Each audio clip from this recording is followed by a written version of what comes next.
Dalam nama Bapa dan Putra dan Roh Kudus. Amin. Allah Bapa kami, sabdamu adalah pelita, penuntun langkah kami, dan obor penyuluh jalan kami. Kami ingin merenungkan sabdamu. Bersabdalah ya Tuhan, hamba-Mu mendengarkan. Penuhilah hati kami dengan sabdamu itu. Sabdamu adalah jalan kebenaran dan hidup. Bersihkanlah pikiran kami dari keinginan yang menyesatkan, serta bukalah diri kami agar dapat mendengarkan, merenungkan dan menghayati, serta mengejawantahkannya dalam kehidupan kami. Dengan pengantaran Kristus, Tuhan dan Penyelamat kami. Amin.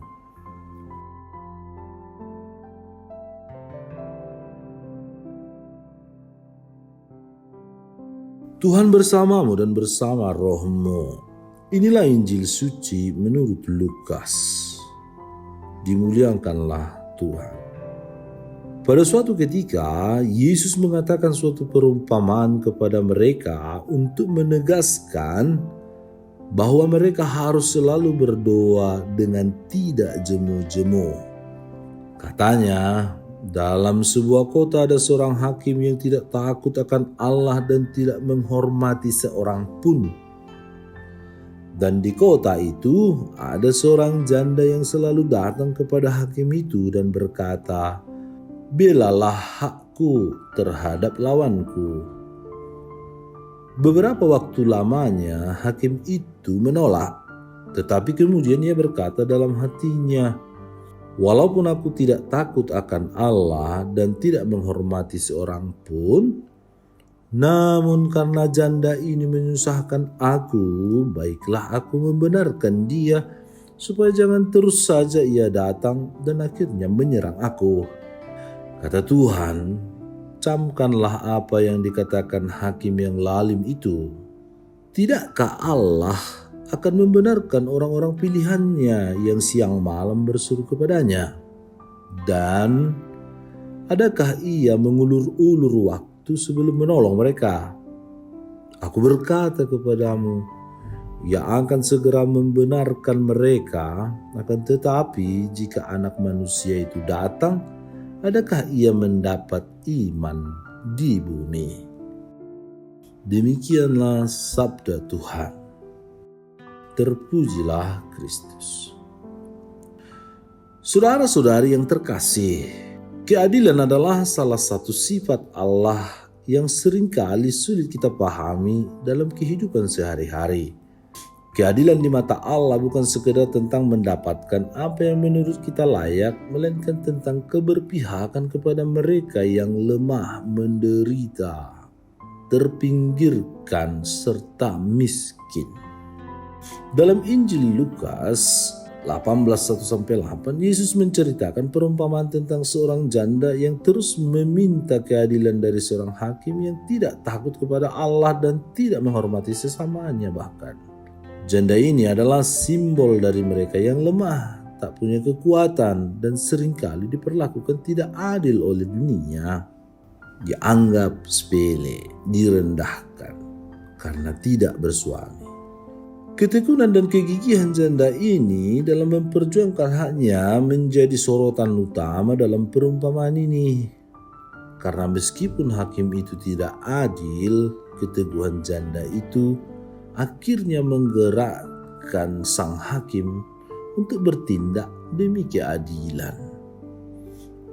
Dalam perumpamaan ini, Yesus mengajarkan bahwa kita dipanggil untuk berdoa dengan tidak henti-hentinya sambil tetap percaya setia bahwa Allah mendengarkan seruan kita.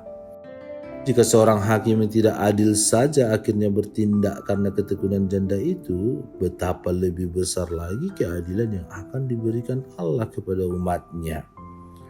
Allah yang kita sembah bukanlah hakim yang acuh tak acuh, tetapi Tuhan yang peduli pada penderitaan dan perjuangan kita.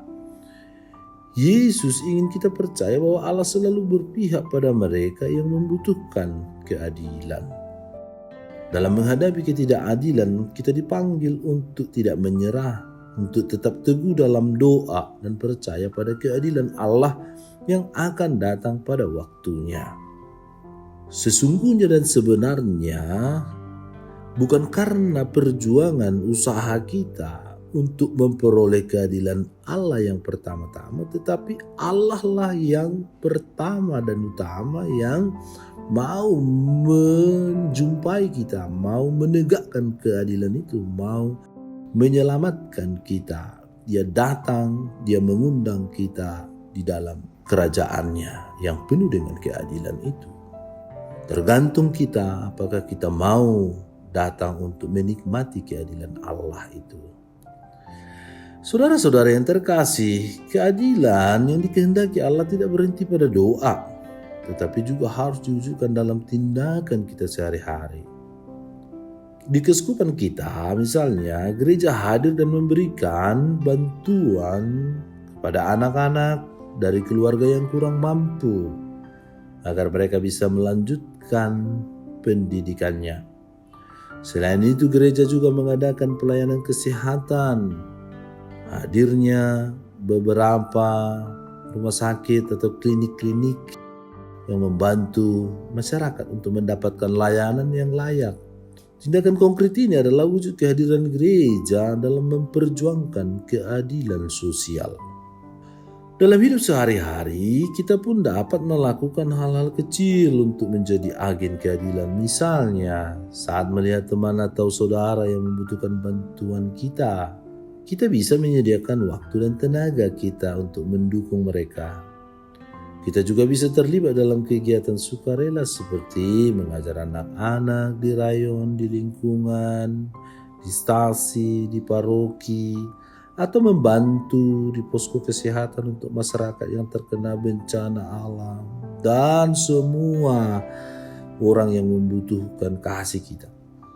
Kita dapat menjadi penghibur bagi orang-orang yang sedang menghadapi tekanan atau ketidakadilan, serta menyuarakan dukungan bagi mereka yang terpinggirkan. Mari kita semua belajar untuk bertekun dalam doa, tidak mudah menyerah, dan membawa keadilan Allah ke dalam lingkungan kita. Allah yang memperhatikan dan melindungi yang lemah dan membutuhkan. Saudara-saudari terkasih, kedatangan Putra Allah, Yesus, Anak Manusia, kapan saja bisa terjadi dan kita tidak tahu. Tetapi kita diminta untuk selalu siap, siaga, waspada dan berjaga-jaga, setia dengan penuh komitmen dan konsekuen, terus-menerus, tidak jemu-jemu untuk selalu berdoa, mengimaninya, dan tampak dalam seluruh kesaksian hidup kita bahwa kita adalah putra Allah. Sehingga kedatangan Anak Manusia tidak menakutkan bagi kita, bahkan kita nanti akan memperoleh kebenaran, keselamatan, dan berjumpa bersamanya.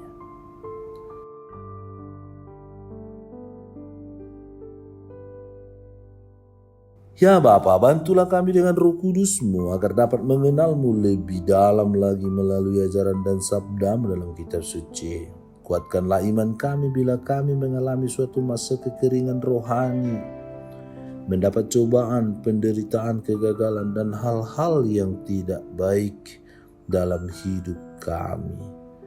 Ketika kami jatuh, bosan, dan putus harapan. Ajari kami untuk setia, komit, bertanggung jawab, dan konsekuen menjadi pengikut-pengikut-Mu, sehingga kami kelak bisa berjumpa dan siap menghadapi kedatangan-Mu. Dengan pengantaran Kristus Tuhan kami. Amin.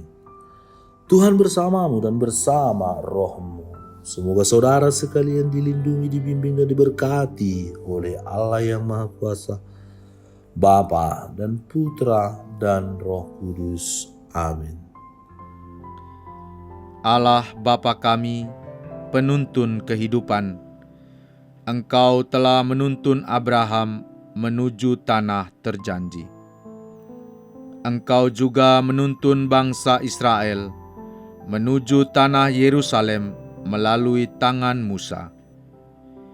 Kini kami umat-Mu Keuskupan Padang sedang berjalan bersama dalam sinode kefikepan menuju keselamatan yang Engkau janjikan dalam diri Putra-Mu Yesus Kristus.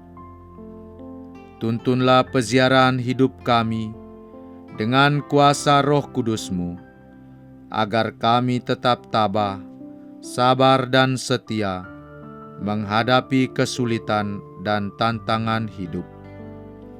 Bimbinglah kami supaya mampu berjalan bersama, saling meneguhkan dalam iman, harapan, dan kasih.